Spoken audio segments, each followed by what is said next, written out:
Olá, meu querido amigo, minha querida amiga, que bom ter você aqui para nós estudarmos mais uma vez a lição da Escola Sabatina. E antes de a gente começar qualquer coisa, eu gostaria de trazer alguns recados para você. Você sente que a sua fé está estagnada? A gente ouve, assiste, lê, mas tem dificuldade de criar constância, profundidade e prática. Eu estou criando uma jornada de 1 ano para caminhar com Deus com direção, com leitura guiada e acompanhamento. Na live de lançamento eu vou explicar tudo com calma. Se isso fala com você, se inscreva no link abaixo para ser avisado. Para você participar desse projeto, é só você se inscrever nesse link que está aparecendo aí na sua tela. Vai estar aqui na descrição. E você vai ler nesse ano, então, Caminho a Cristo, o Ouse Pedir Mais, O Desejado de Todas as Nações, um livro incrível sobre a vida de Cristo.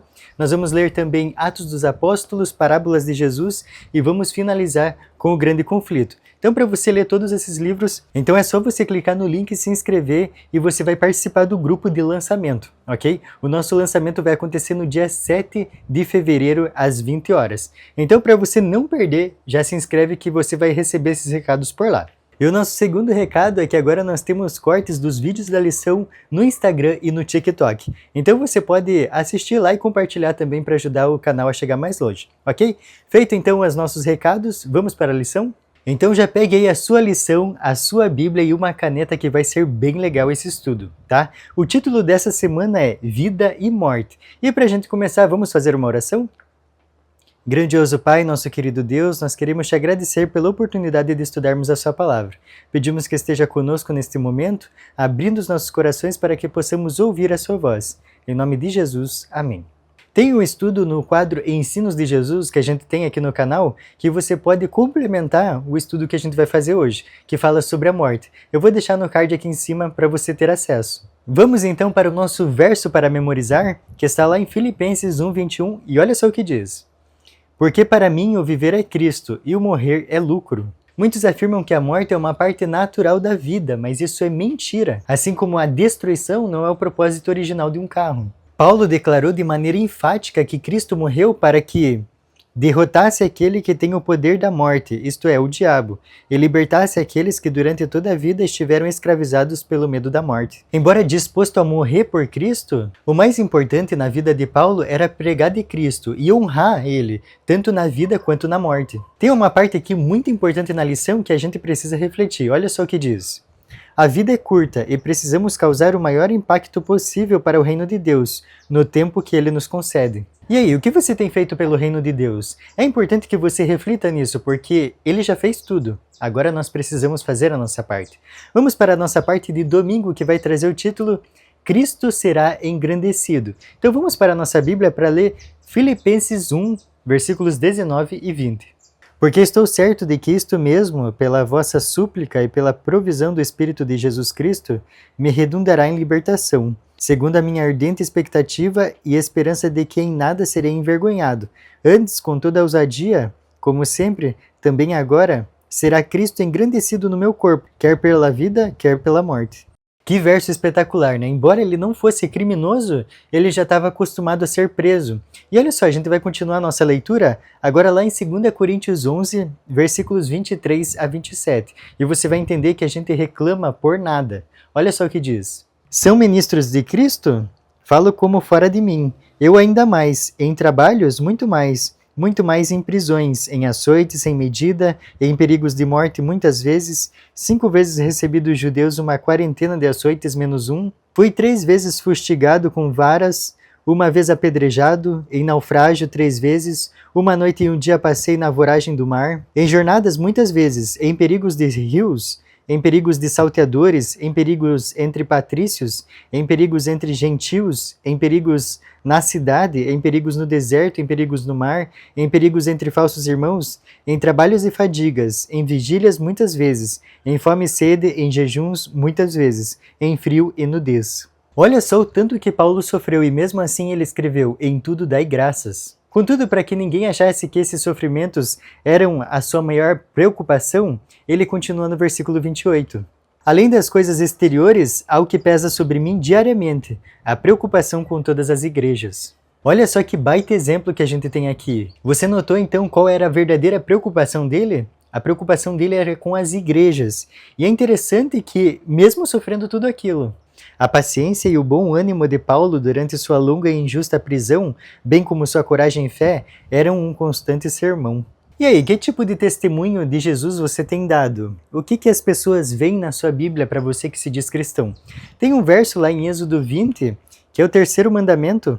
Ele é bem interessante de a gente pontuar nesse momento, que diz assim: não tomarás o nome do Senhor teu Deus em vão, porque o Senhor não terá por inocente o que tomar o seu nome em vão. Então olha só que interessante, se você se diz cristão e não revela Cristo na sua vida, você está transgredindo o terceiro mandamento. E isso é uma baita preocupação, a gente tem que ficar de antena ligada com relação a isso. Vamos então para a nossa parte de segunda-feira, que vai trazer o título Morrer é lucro. Para muitas pessoas que ouvem esse relato aqui, ou essa frase, pode ser uma loucura, né? Mas eu gostaria de indicar para vocês de novo o nosso estudo sobre a morte, tá? Que foi no quadro Ensinos de Jesus. É um tema bem interessante e a gente viu com a profundidade bíblica o que Jesus fala sobre a morte. Então é muito importante que você compreenda esse tema que é tão importante para as nossas vidas. Porque a única certeza que a gente tem da vida é o quê? A morte, né? Então, para você não ter medo da morte, você precisa estudar exatamente, entender o que Jesus fala sobre ela. Podemos perceber que estamos com facilidade envolvidos no grande conflito. E sobre esse tema, eu também gostaria de indicar, então, a leitura do grande conflito, tá? Lembrando que a gente vai ler ele durante esse ano, então nós vamos juntos nos aprofundar nos temas que ele traz. Novamente, o primeiro link da descrição, então, é para você participar desse projeto. Experimentamos essa batalha e continuaremos a vivenciá-la até o dia da nossa morte, independente de como ou quando ela ocorrer. Para a gente entender um pouquinho mais sobre isso, vamos lá para 2 Coríntios, capítulo 10, dos versículos 3 a 6. Olha só o que diz. Porque embora andando na carne, não militamos segundo a carne, porque as armas da nossa milícia não são carnais, e sim poderosas em Deus, para destruir fortalezas, anulando nós sofismas e toda altivez que se levante contra o conhecimento de Deus, e levando cativo todo pensamento à obediência de Cristo, e estando prontos para punir toda desobediência, uma vez completa a vossa submissão.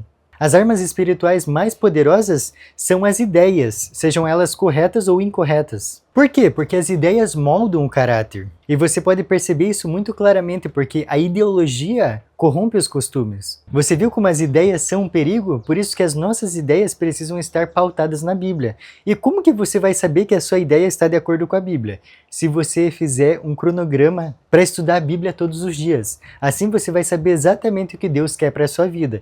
Então, também tem aqui na descrição um link para você baixar o cronograma bíblico para esse ano, ok? Então não esquece, baixa lá e começa o quanto antes, porque você pode ainda ficar em dia. Porque tudo que a gente tem que entender aqui é que nós somos instrumentos na mão do Senhor para cumprir os seus propósitos. E isso a gente não pode deixar que o inimigo interfira, porque nós precisamos ser ferramentas ativas na mão do Senhor, ok? Então vamos agora ler Filipenses 1, versículos 21 e 22.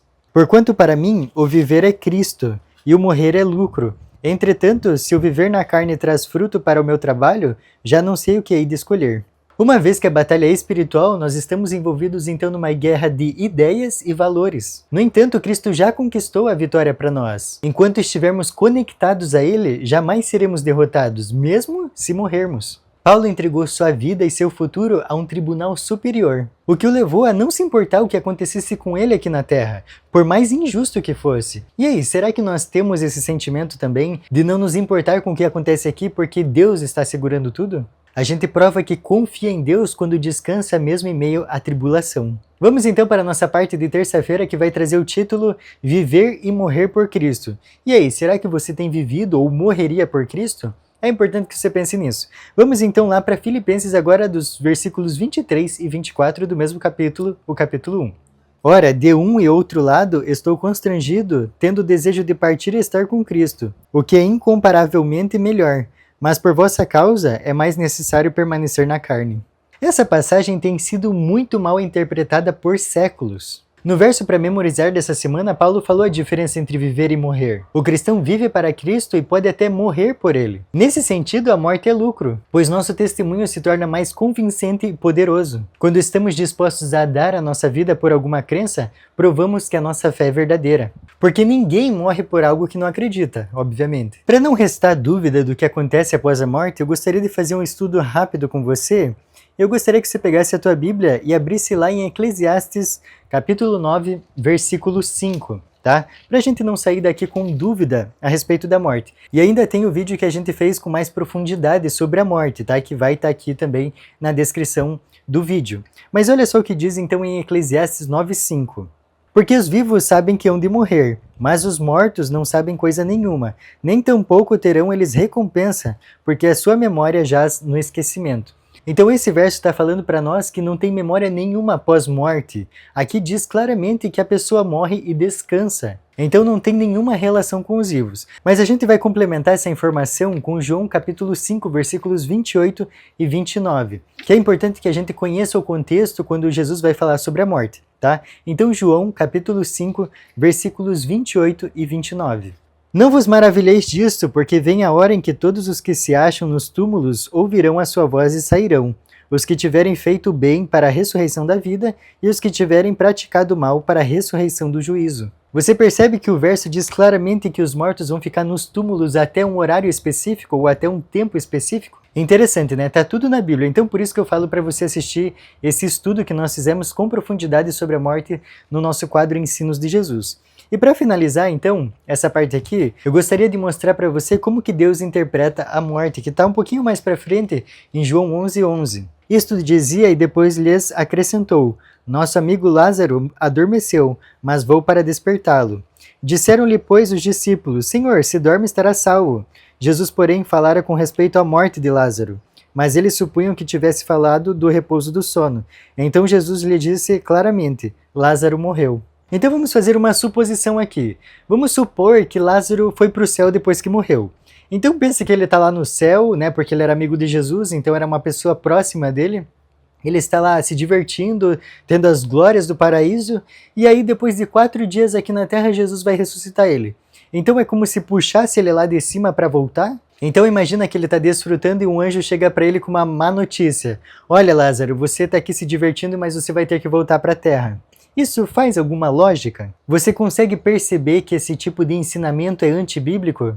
Nós acabamos de ler vários versos falando sobre a morte e nenhum deles falou que tem vida após a morte. Mas se você tem alguma dúvida, é só deixar aqui nos comentários que eu vou procurar responder, ok? Então vamos continuar a nossa lição. As palavras de Paulo sobre partir dessa vida para estar com Cristo significam estar com Ele no sofrimento e na morte, para alcançar a ressurreição dentre os mortos. Paulo também sabia que depois de fechar os olhos para a morte, a próxima cena que veria em um piscar de olhos seria Jesus. Cristo o levaria com todo o povo de Deus para um lugar que preparou para todos que o amam, que a gente pode ver lá em João 14, dos versículos 1 a 3. É importante aqui que o que a gente falou se adequa claramente à Bíblia, porque quando a gente fala de morte, é como um sono sem sonhos. Ou seja, se a pessoa morreu lá em 1800 e Jesus voltou à Terra lá em 2100, esse tempo de 300 anos ela nem sentiu, porque a morte é um sono. E eu tenho certeza que você não sente o tempo passar quando você dorme. E assim também a descrição então que a Bíblia vai falar para nós sobre a morte. Se você tem qualquer dúvida, você pode deixar aqui ou também lá no nosso vídeo do quadro Ensinos de Jesus que a gente falou sobre a morte, tá? O importante é você não ficar com dúvida.